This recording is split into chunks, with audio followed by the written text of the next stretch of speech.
People living in competition, and all I want is to have my piece of pie.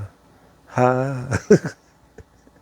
Boston, you gotta love that song. It's one of those songs you don't really think about the lyrics too much until you're just, man, I've been working so much. It's just so much crap to do all the time. It's like it just never stops. And to hear about all the war stuff all the time, it's just a constant flow of just war, chaos, chaos. And it's not helping much to see the oil prices, see oil at 110, it's still going, and they're predicting it's going to hit like 200 a barrel. And you know where that's going to go later on. There's some places that have like really crazy gas prices, and some folks don't. It's still pretty decent for a lot of people, but it's still higher than normal. But I don't try to focus on that stuff. I get more concerned when you start talking about bringing civil defense back. When you start hearing people talking about like it literally is being talked about. When your sitting president says that draft is still on the table for young folks to get drafted, and they plan on focusing on all that in the year 2027. That's months away. So if you think about that, I think it's going to come sooner, because everything that gets said on, if you listen to like conferences where there's like a news media outlet, and they come on and they say, oh, we've won, but we're carrying like 3 more aircraft carriers to the Middle East, and then we've won, but we're dropping thousands of paratroopers in. It's like, we've won, but we're bringing what?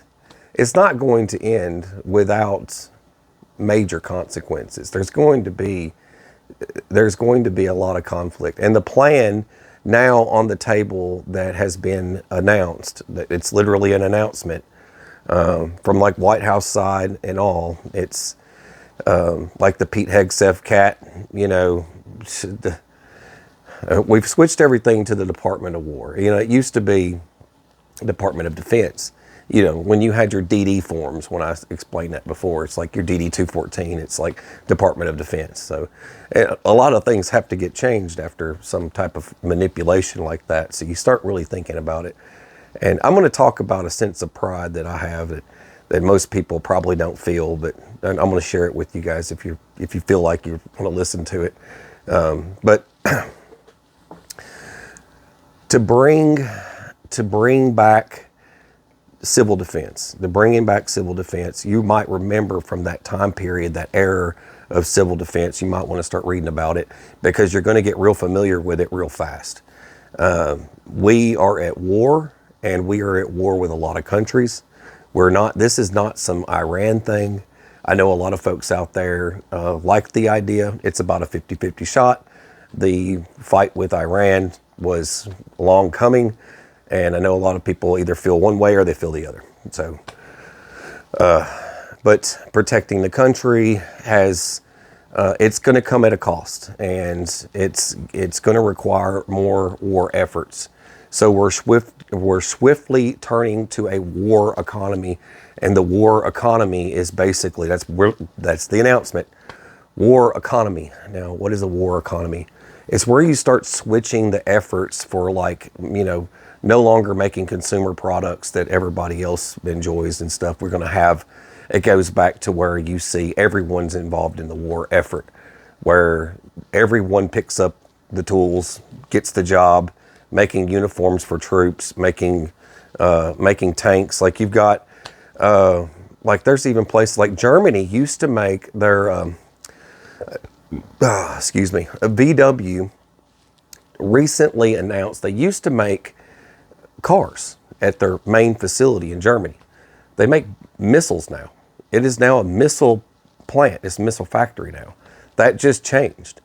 There's so much war effort from all over, and it really is an eye-opener. You better look, if you're not a prepper yet and you're making fun of guys like me, you're watching this and you're like, this guy, you better start preparing for the worst, because it might not hit your little area, but every little bean in your bean can is gonna matter more to you, and taste much sweeter when you start seeing things disappear and dry up. So every little bullet, every little 22 caliber round you've got laying around, it doesn't matter what it is, shotgun shell, you better start putting some desiccant packs in your ammo cans and getting ready for what might come. Because when we make an announcement like war economy, well, we're getting into civil defense. You're going to start seeing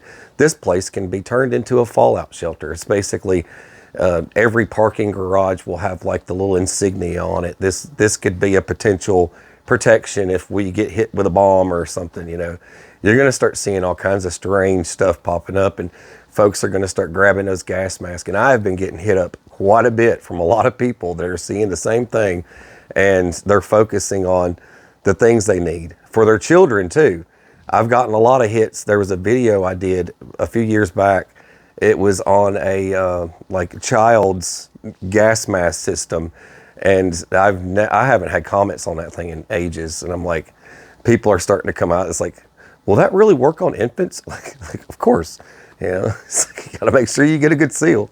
But there's a lot of folks that are finally like, well, I'm starting to see this happen. You hear one thing, and then it's like, then you start hearing they're bombing again. Then you hear one thing, and it's like, it's never going to end.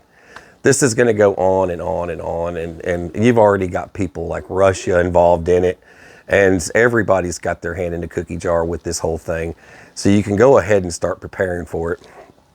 It's not going to end until they're going to find a way to just wipe entire countries off the map. And see, we're pulling, yeah, I did say wipe entire countries off the map like nukes, it's going to reach that point where someone just pushes the button. It's really coming down to that. So don't leave that card off the table. It's definitely there. But if you think we made the announcement we're leaving NATO, so we're leaving NATO now, and we didn't like the United States, all these places have told us not to fly over their zones, French, Australia, and there's a few others I could name off. Taking Venezuela, making that our own, and then taking the talks of taking Cuba, and we're basically picking up these places, and we're focused more on defense. And it goes back to that being so big that no one's going to mess with you. You've got the biggest stick, no one's going to mess with you, and that's what it's going to come down to. It's going to basically, we are going to be witnessing becoming this insane. I told you guys before, you're going to start seeing more military footprint. The military is expanding. The recruitment age now has been bumped to 42, and they don't even care if you smoked crack. They're still going to take you. They've got waivers for everything now. They had to do that effort back during the Iraq War. There was a push to bring people in, and then they did stop loss. That was during the Obama era. I was in during stop loss, and basically it's stop loss, stop leave. They didn't allow anyone to get out of the military. Everyone was forced to stay. Even if you had a EAS date and you were supposed to leave the military, you got paused. You weren't allowed to leave. It lasted like a year, and it did.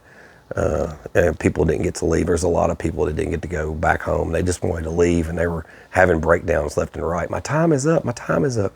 And they were forced to say, there's a movie about it. I think it's not very good, but they did a movie about it. But there's a sense of pride. Okay, I just want to share this part with you. There is a sense of pride with veterans. Just remember that before any of you start hating on veterans or anything. I get that a lot. I get picked on a lot. But Yeah, if you just look at things differently. You know, you have a sense of pride when you see the flag. There's a sense of, there's that feeling you get, and it's that warm and fuzzy inside, and you just really want to lay down your life to protect it and protect everyone that is involved with it, people who live here. You just really want to stand up for the Constitution and protect everyone around you. And you really have a sense of pride and ownership of, it's not just a country anymore. It's not just a place you live anymore. It's everything. It's all of it. And you just really feel like saving it. So I know a lot of troops feel that way. They feel the same way I do about protecting it. But we are just reaching a next level of what we've never been before. We're really going way. We're just taking over places. It doesn't seem normal to me, and that's just how I feel about it. But prepare yourselves, because everything is going to go up. The price of everything is going to go up.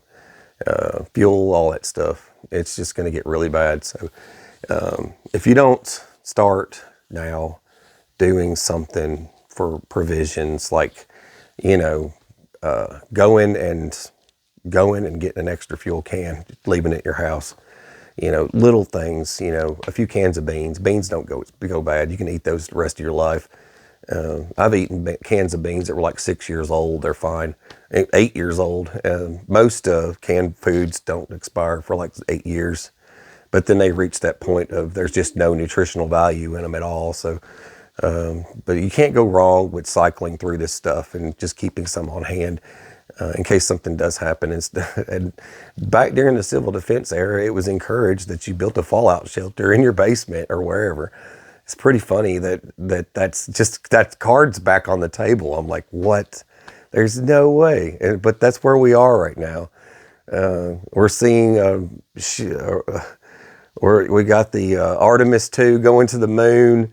And like, I'm sitting with my kids, we're all watching this thing, and I'm like, man, what year is it? You know what I mean? I'm like, this is happening, and, you know, now we're talking about civil defense. It's just crazy.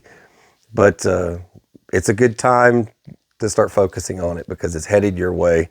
And before we all start glowing in the dark, at least you've prepared for it. And we might not go out lickety split, and you probably don't want to die a horrible, slow death. So it's always good to eat something before you die. But you know, so that's me sharing. So I hope you enjoyed it.